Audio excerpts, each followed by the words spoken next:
Hello and good afternoon and welcome to the June 6th edition of the Gold Goats and Guns Short News. My name is Tom Luongo.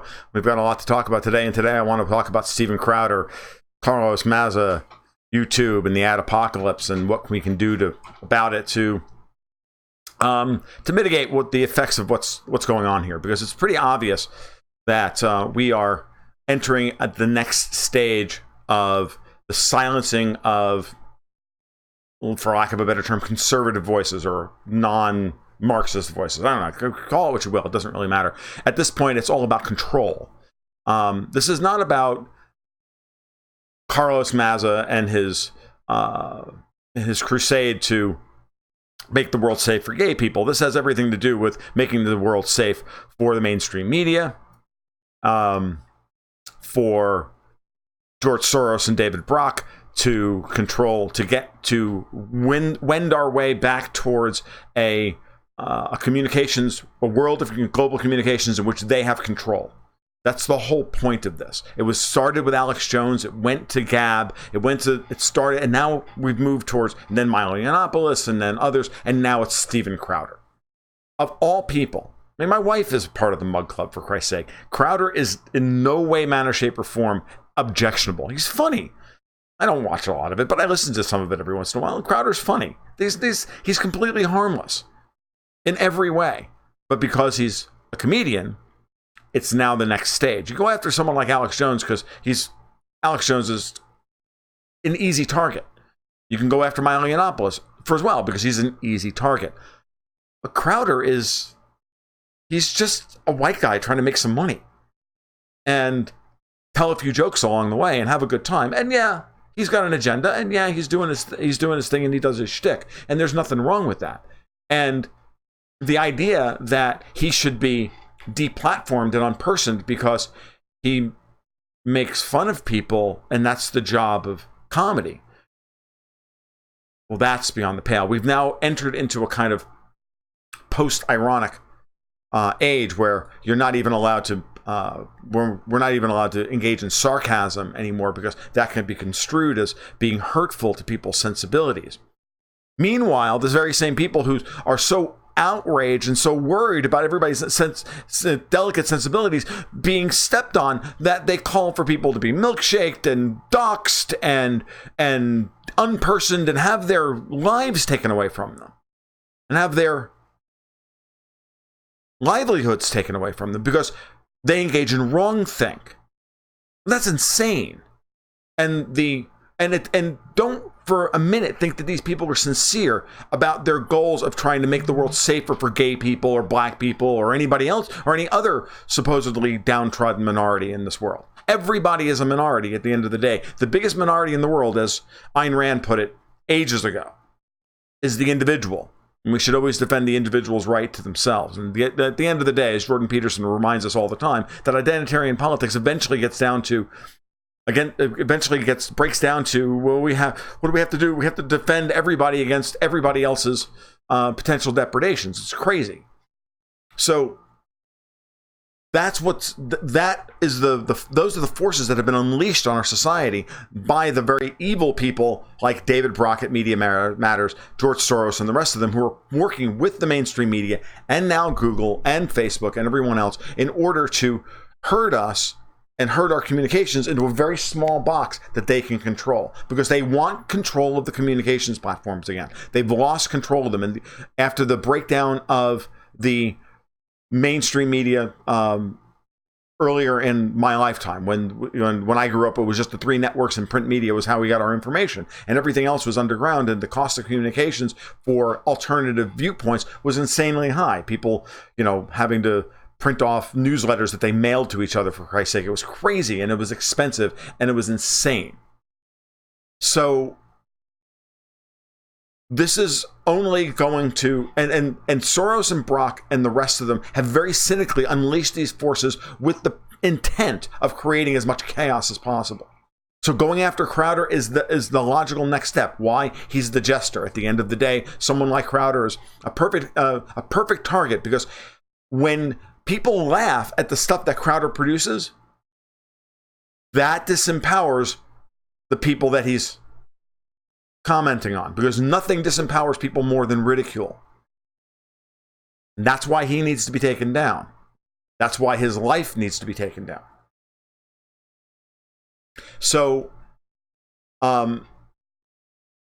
never forget this. That's the ultimate goal here. Now, one of the things that's been glossed over in all of this is that Carlos Maza used to work for Media Matters, which is owned by Brock and Soros. It was owned by David Brock, and of course, he works with George Soros and this stuff. This guy is an activist of the highest order. He's a cynical fucking troll in every way. He has absolutely no redeeming qualities as a human being at this point. I don't care what his stance on anti-gay rhetoric is. I don't care how much he thinks he's defending anybody, because he's not. This guy is as evil, a useful idiot as you could ever imagine. Ever imagine.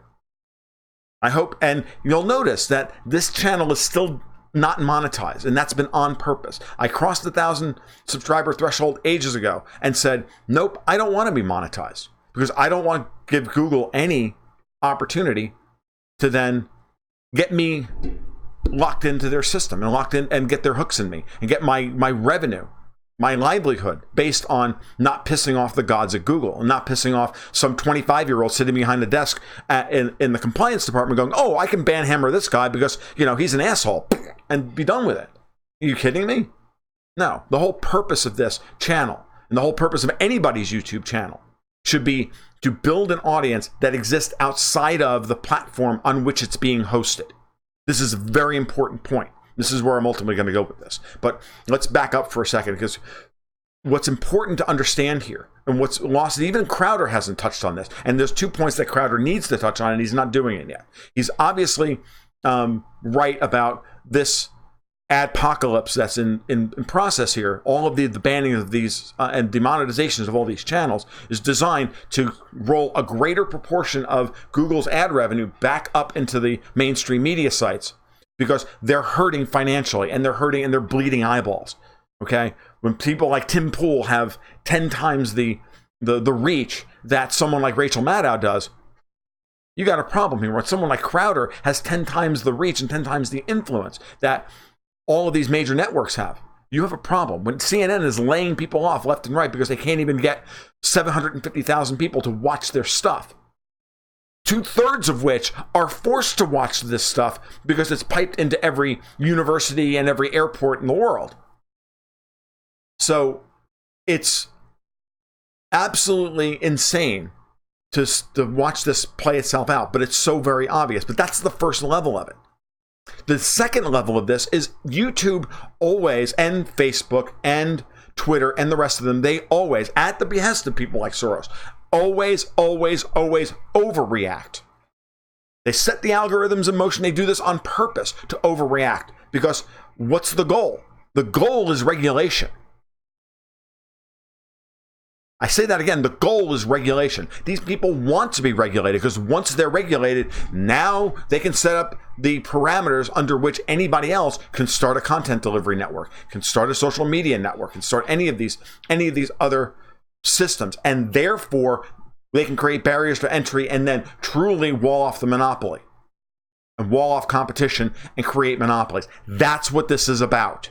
The governments are salivating at this opportunity, but Soros and the rest of them are creating the environment that everybody will run screaming and say, yes, give us regulation. The conservatives are falling for it, and the libs are already always there. Because look at what's going on here. On the right, there's the people like Ted Cruz and whatnot are screaming for regulation. We need to do something about this so that we can protect conservative voices. Fine. It'll only be the ones that the only ones that'll be protected are, of course, the ones like George Will, like the old time conservatives like George Will, all the Uncle Toms of the conservative movement, the ones that are acceptable and respectable to the government approved narrative. That's the first. And on the left, what does this prove? It proves that capitalism doesn't work. See, unfettered capitalism, we get companies like Google and Facebook, even though they've had all of their businesses walled off and subsidized massively by the taxpayer and archaic FCC rules and all the rest of it. Doesn't matter. No, this is what happens in a free market. We tend towards these terrible monopolies who then turn around and abuse their users, and we have to have control over them right now. Do you see how that works? They always do this, and they do this on purpose. So even the enlightened libs get on board with this. The shit libs are hopeless. They don't matter whatsoever. They're lost in the fugue of their own ideology, and it does not matter. It's the middle class. It's the mainstream libs. That's where the bread and butter is. That's the audience that they're talking to here. That's what they want, because they're the ones who will go out and vote and say, yes, okay, we'll rubber stamp having to put these people under some kind of regulation, or I don't know, maybe break them up by antitrust. When the truth of the matter is that Crowder and Alex Jones and Gab and all the rest of it, every one of us there should be a class action lawsuit filed against these people for not being able to produce a reasonable expectation of service on their platforms. When you sign a contract with somebody, these are the terms. And there's a reasonable expectation that you're going to be able to get service. For YouTube or anybody else to just unilaterally say, no, you no longer are allowed on our platform because we changed the terms of services. Yesterday. Oh, no. Oh, by the way, all of this stuff is now unacceptable. Excuse me? I built a business based on this. I built a business based on this being acceptable behavior yesterday, but now it's no longer acceptable today. That's material harm. That's a EULA that's built in fraud. Those are terms of service that are built on pure fraud, and they're unenforceable by both sides of both parties of the contract. Because when you sign a contract with somebody, both sides have a reasonable expectation of service from the other person. Why this is not being run through the courts right now, I do not know. Why there's not a class action lawsuit against us, I do not know. Because it's absolutely what needs to happen here. You're going to fight Google. You don't fight them with government regulation. You fight them in the courts and you bankrupt them for this. That's what has to happen here. At the same time, the bigger step here, the bigger thing that we have to come to terms of service, come to terms with in every way, is that we cannot rely on these people in any way to give us service. Therefore, we should expect them to take it away from us. Therefore, we in no way, manner, shape, or form should build our businesses on these platforms in such a way that they can take it away from us. I don't really feel bad for people who spent all this time watching this happen for the last 2 years. Last 3 years, they've been doing this. And we could see this coming. What are you just... You're not watching it? You don't care? You don't think, well, they're not going to come after me, so it doesn't matter? Well, they're going to come after you. And I know what'll happen here. At some point, I will get big enough that they will take my channel. They will take the channel away from me. I'll move it over to Vimeo or some other service, and we'll just keep doing whack-a-mole until something better comes along.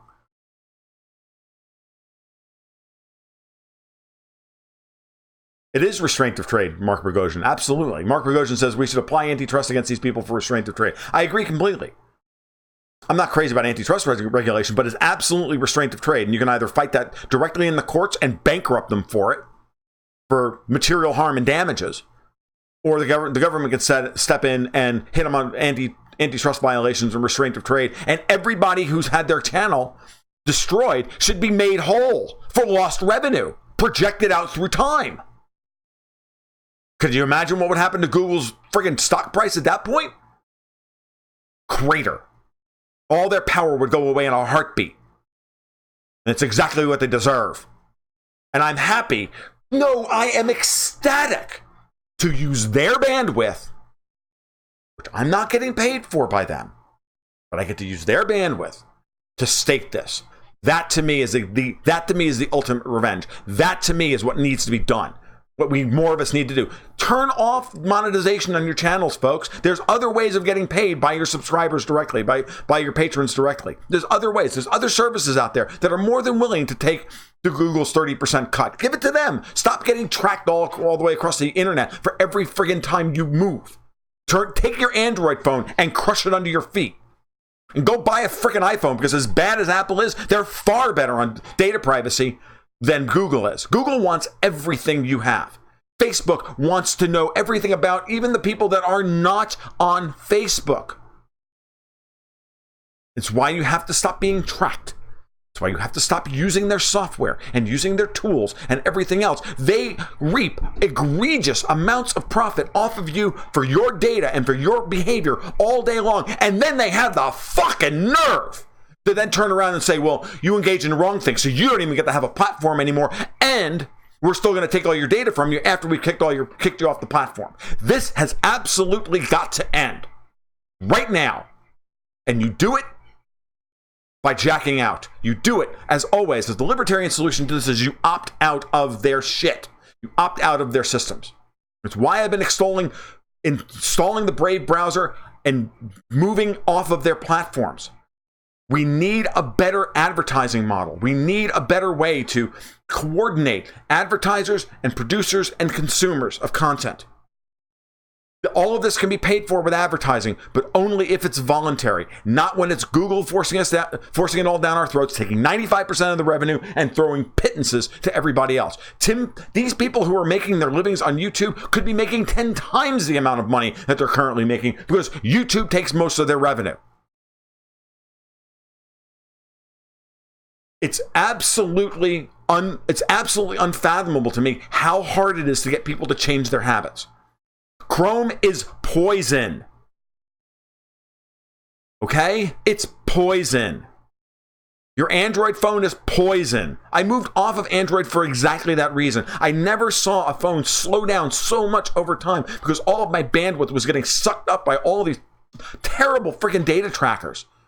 It was insane how little actual content I could get on my phone. It's not that my phone aged. I went out to go buy a replacement of it, for Christ's sake. It was the exact same processor and memory that was in the next version of the same phone. 3 years later. It had nothing to do with that. It had everything to do with the minute I put Facebook on my phone's usability dropped by a third. By a factor of 3. It was terrible. I had to finally just get rid of Facebook completely. It was insane. You didn't want it, you didn't mind using their service, but, I'm sorry, I'm not taking everything from you. So it's imperative. I've been using Brave now for over, 6 weeks now. And I can tell you that many of you have been terribly generous. I mean, looking at the numbers as they come in, looking at the donations that come in, and knowing that only a handful of you have actually installed it via my referral links. And that's great, and I appreciate it, and it's fantastic. But knowing that and projecting out that level of revenue at 10 times those numbers? Fuck Google. Don't need them. We don't need them. It's insane. It's a game changer for the advertising model. It incentivizes everybody along the chain to do the right thing and support each other as they go along. Period. The incentives are all properly aligned, as an economist would put it. You are the product to these people. Stop being a fucking slave.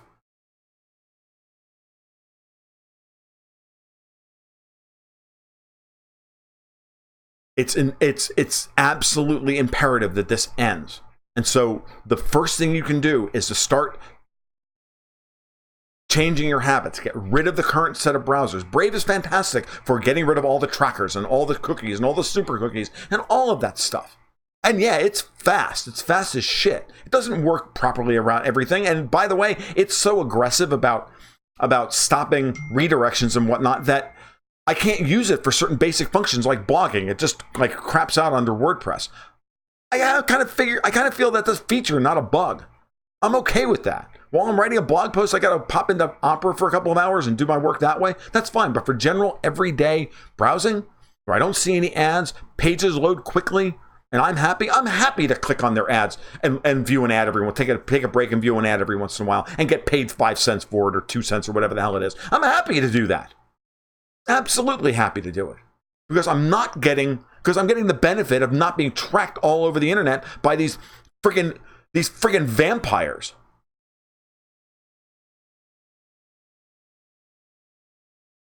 So, unbelievable.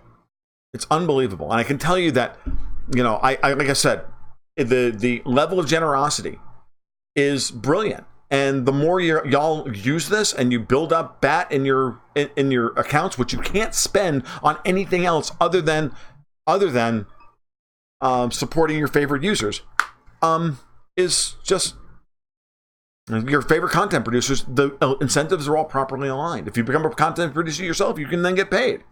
But for those of us who are trying to make our living doing this and trying to forge an independent path and stay open for business while they come after, while the night of the long knives continues to go on and is now going to stretch into the decade of long knives against all of us, we've got to do something about this. It's got to change. It's got to end. It just has to. And this is an absolutely critical moment in time when everybody should be waking up to the situation. And I track Brave's growth every day. There's a great site called batgrowth.com where you can see how many people have installed it and how many producers are online and all of that stuff. And so you absolutely need to, you can see it growing daily. You can see the growth rate is fantastic, but it's not fast enough. This thing needs to go viral from here. We need another level of this. I find the ultimate irony of it is that some of the biggest mainstream media outlets are verified publishers under Brave. I find that hysterical. Barron's, the Washington Post, the LA Times, they're all desperate for the revenue, just as like everybody else is. That should tell you everything you need to know. Okay, those big corporate conglomerates are online, and most of the little blogs that I know of aren't. It's insane. It's crazy. That's how desperate they are. They'll take their, $50, $100, $200, whatever it is a month that they're making. They'll take it because it's better than nothing. Because that's the difference between them. It's the difference between them firing somebody and not keeping an intern and not keeping an intern. It's paying their bandwidth costs or whatever the hell it is. I'm telling you, it's a big deal. What about Periscope? I gave Periscope a miss, Pat Goodspeed, ages ago because Periscope is owned by Twitter and they're terrible. Their tipping system, do you know how hard it was to actually get to a point where you could even apply for monetization? Y'all had to donate something like, I don't know, $1,000 to me or some shit. I mean, seriously, Super Hearts, you had to donate something like 186,000 Super Hearts before I could even apply for monetization in Periscope. Okay? And I think Periscope is useless. It's terrible. It's over. It's done. Twitter killed it. Turned it into SJW Fest. It's worthless, as far as I'm concerned. Oh, it's awful. You guys had no idea how much money I was like, I almost felt bad after a while. I have to thank people for the Super Hearts under Periscope because I'm like, you're pissing in the wind. I'm never going to see $1 of this. No, ArcVault is saying that that until the big tech entities have strong competition, they'll continue to their bankrupt practices. I agree with you. It's why we, as the users of these platforms, need to begin the process of changing our habits in every way, manner, shape, and form. We have to change. The onus is on us. It's on the producers to say, look, I've given you other funding sources. I've given you other ways to get involved. If you don't like Patreon, fine. Send me a DM on Twitter. We'll set other arrangements. You can donate through PayPal. I've got crypto links down below. I've signed up with Brave. I've got 7 different ways that you can sign up with me. I've got to give over my firstborn child and a part of my lung to get Subscribestar to vet my channel, but God knows, whatever it is, I don't care. We all have to do this. And I know people are doing this. I know that they're kind of half-assedly getting there, but they don't realize that donations aren't enough. The incentives aren't there. You have to get something to give something. And I know that the content itself should be enough, but it doesn't need to be. The system, you can donate your time, and if you can monetize some of your time, and defray some of those costs, then we can stay in business. Yeah, I think you found me on the Gadfly. So ArcVault said he found you on the Gadfly, which I haven't even had a chance to even look into yet, because I did that the podcast the other last week with Rory Hall from the Daily Coin, who's on that, and I have to go look at that as well. I've got to come up with different ways of doing this. And yeah, I mean, there's other things you can do and get sponsors and this and that. That's fine. But I'd rather just keep it amongst the people themselves. I'd rather just build the audience organically and hold on to it as best I can by doing the best work that I can. Okay? Because at the end of the day, when you start taking sponsors, you start having to take care of your sponsors. And it's like everything else. Ultimately, at the end of the day, I'd rather it grow on its own this way. And I'd rather it be honest, and I'd rather it be brave. You have, in order to fight these people, you have to be brave. You do. You have to stand up and say, okay, I'm not doing this anymore. I'm not going to just keep going with the flow. You have to stop. We all do. Me as much as everybody else. So, all right. As user 13 reminds me, she was telling me this morning, Owen Benjamin reads snail mail on YouTube. People mail him in donations in order to get around all of this stuff. It's brilliant. It's brilliant. Okay. Thordium reminds us, I'm going back over some of the comments before I go for the afternoon. Yeah. So Thordium reminds us that the MSM governments were very scared of people getting information they're not allowed. Just look at how they ignore, for example, the leaked PCW reports that the Duma chemical attack was staged. Fair enough. Mark Bogosian says George Will was never conservative. I agree. Russell Kirk was a conservative. I also agree. Remember that it's also impossible to Google Tiananmen Square protests from within China. I know. Zuckerberg is the devil in a hoodie. It's not even Zuckerberg. Zuckerberg's going to wind up being the fall guy for Facebook's fall from grace. They're just going to lay everything on him when it was everybody else working around him. He enabled a lot of it, and he was all on board with it. But at the end of the day, that guy's the patsy. Same thing with Jack Dorsey.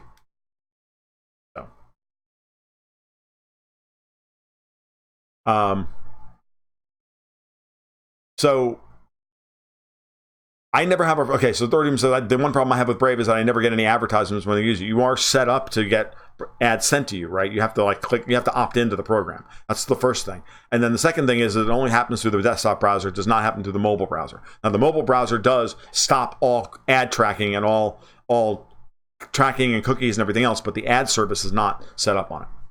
So there's something else to think about as well.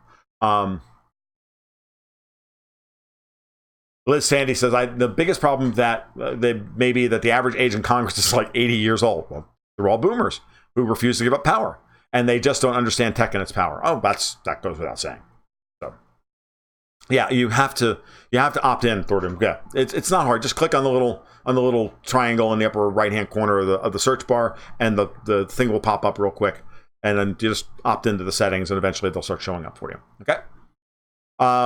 But yeah, Brave is still very early in its development cycle, right? And it's really important to understand that. It's like the basics now. You got YouTube, your website, and Twitch are the only three services that they're supporting. But eventually, they're talking. Go read their white papers and go read their product, their roadmap. They're talking about, they're talking about, for example, you guys being able to use BAT to pay for subscription services. I'll be able to offer subscription services payable in BAT directly, as opposed to you having to as opposed to us having to use, for example, Patreon, and I could just set it up differently. I can set the entire system up differently. So it's very important that we start getting to that point. It's important that we start moving our DNS servers off of our DNS, our web hosting off of shitbag companies like GoDaddy, for example. It's imperative that we do these things because they can just turn around tomorrow and deplatform everybody, and then what do? You don't have a business anymore. And your business has to become anti-fragile. The way you take in revenue has to be anti-fragile. You can't rely on Google. And if you've been relying on Google, well, it was always coming to this was always coming to you. I feel bad for you, but at the same time, you had to know that this was, part of the process. So, all right, that sounds like a stream. So you guys, again, I appreciate everybody's support here. It's been nothing short of amazing to watch the slow and gradual monetization of this channel outside of YouTube. And it's the slow but steady growth of this channel is also very important to me as well. I don't care how quickly it grows, but imagine if it was 10 times the size of it is now currently. That's all I have to say. So it would be great. It would be fun. I know you guys do your level best to promote this as well as you. Yeah, you'll have. I know you guys will do you do your level best to promote this as well as possible, and I appreciate that greatly. It's as much on me as it is anybody else, but that's okay. So I am gonna go for now. Last thing, Thordoom. Yeah, you have to turn ad control option on. You have to choose. You have to allow them to a minimal amount of tracking. They only do the tracking to understand to go talk back as to what ads to serve you. Everything else, it's the only tracking they do, and it's not held in any. And it's not distributed with anybody. So it's just to be able to talk with their advertisers to send you. They have to be able to target their ads. Otherwise, the ad model doesn't work. A little bit of tracking. Okay. So you'll have to turn that on. It's just what you have to do. All right. You guys take care. You have a great afternoon. We will talk soon. Tomorrow night, 8:30. Our live stream as normal. We'll see how it goes. You guys take care. You be well. Keep your stick on the ice.